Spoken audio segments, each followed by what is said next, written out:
Hey guys, welcome back to the GM's table. Before we get started, we'll remind everybody to like, share, subscribe, do all that YouTube stuff. Patreon link down below for videos early, PDFs, you know the drill. Anyways, we're doing another Savage setting. In fact, this is going to be the beginning of hopefully a month, so 4 weekly reviews for our crime underworld kind of month. Because we're getting ready to kick off Wise Guys. So I figured, you know what? There's a lot of great Savage settings that have to do with crime, police, all that stuff. Not just Wise Guys, though I'm enjoying and excited for Wise Guys. So why don't we just kind of hype it all at once? I'm going to be honest. This book I got for free. I contacted the publisher and went, hey, I want to do this crime underworld month of reviews. Are you guys interested in sending me a copy? And within hours, I got the Thin Blue Line. I'm really happy. I'm going to be super honest about this, though. I messaged them because I wanted to get the videos out while I had time to record, because it's about to be summer break, and I'm a stay-at-home dad, and I had to wait till Patreon came in to buy it. It was already sitting in my cart on drive-thru. I'm just very lucky that Jason Marker sent me a copy as well as a GM screen stuff, and I'm very, very thankful for that, but I always like to disclose that ahead of time. Beyond that, what is the Thin Blue Line if you haven't heard about it? This is a Savage Worlds police game. Now, as with many Savage Worlds settings, there's a twist. It's a supernatural police game. This is a game that its setting takes place in Detroit, specifically the Corktown district. And from what I've read, I haven't read super deep on the setting or the overlay of the setting, but it goes in deep in Corktown. I haven't read everything for Corktown, but from what I've seen, this is like ETU Pine Box level of depth. So I'm very, very excited for that. What makes it supernatural? Well, your cops could be psychic. They could also be what's called nullifiers, which are people that just naturally actually suppress the supernatural around them, which is really cool. You're part of us, as the game sets up, you're part of a special precinct that's kind of off the books in a lot of ways that deals with the supernatural stuff in Detroit. Again, namely Corktown, because that's where all the supernatural stuff kind of live and hang out. So you have that. When I first found out about this book, I didn't know it was supernatural. I just heard about the Thin Blue Line, a Detroit police story. I'm like, oh, a cop game for Savage Worlds. That could be fun. And even if you stripped the supernatural out of this, you'd have a really fun game. Because you cover everything for being a cop. There's great edges in here. There's great hindrances.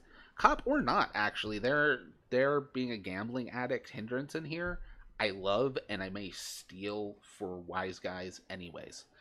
Because it's this great thing of, you're a gambler, so at the beginning of every session you roll a die. I forget which one's even and which one's odd.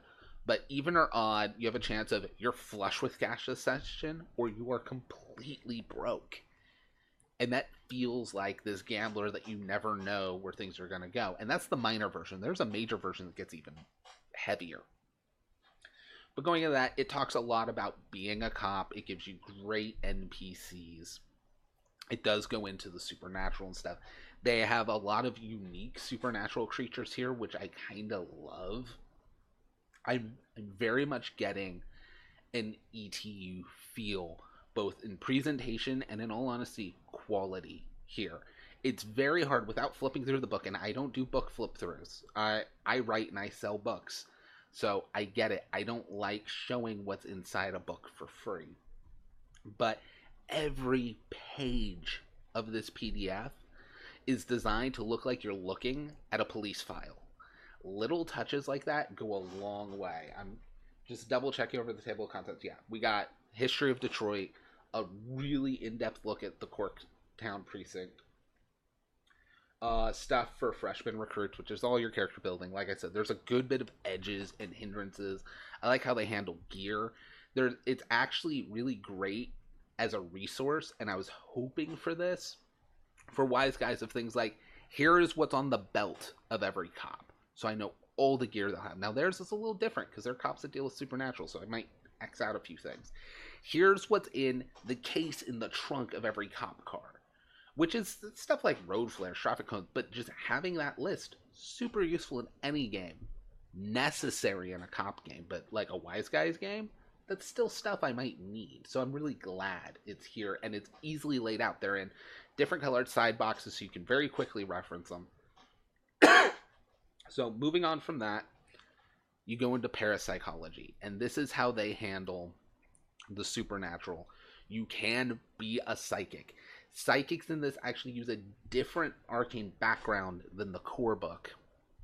It's tweaked. I don't want to get too far into it, but it deals with their sanity mechanic as well, because it's not the sanity mechanic from the horror companion. It's basically a 5-point sliding scale. It's real easy to lose your first point of sanity, because it's basically the second you start interacting with the supernatural, it's gonna go. After that, it actually gets much harder to lose points. You have to critically fail on a fear check, Snake Eyes, or critically fail when you're casting psionics. So psychics are more likely to go insane. But you don't lose it really fast. It's there, it's a constant threat, but it goes slow. There's actually edges in here that I would love for any horror campaign. There's an edge in here called Jaded, which is really simple. If you've already faced this type of supernatural creature before, you don't make fear checks. That's it. That's it. Once you've faced vampires, you don't make fear checks against vampires. They have a note in there where the GM can decide if it's an incredibly unusual version or a variant, like the difference between like a Bigfoot and a Yeti that you've never seen before. Fine. But I love that concept, and it's seasoned, so you can't take it novice. But that concept of, I'm a vampire hunter. When I was a novice and a vampire bared its fangs, I had to make a fear check. Now that I'm seasoned, I invest, I'm jaded when it comes to vampires. Vampire bared its fangs. Dude, I've been hunting vampires for years now. No fear check required. We're just moving on and keeping it flowing. I love that. That's more or less the design in a lot of these edges. They're very, for lack of a better word, they're very Savage Worldsy. They're very clean and designed to just keep the game moving quickly while definitely giving you advantage, but that advantage is also, we just keep it moving and we get to gloss over things easier. Again, went into parapsychology, went into the Sandy meter, which I love. It's designed in a way where your average person, if they even live in Corktown, odds are they're not fully sane. You're a little off because you're starting to see weird things. But there's a check, so if you pass it, you're still rationalizing things. There's no mist or magical aura that keeps things in check in this game, like a lot of others for modern fantasy or modern horror.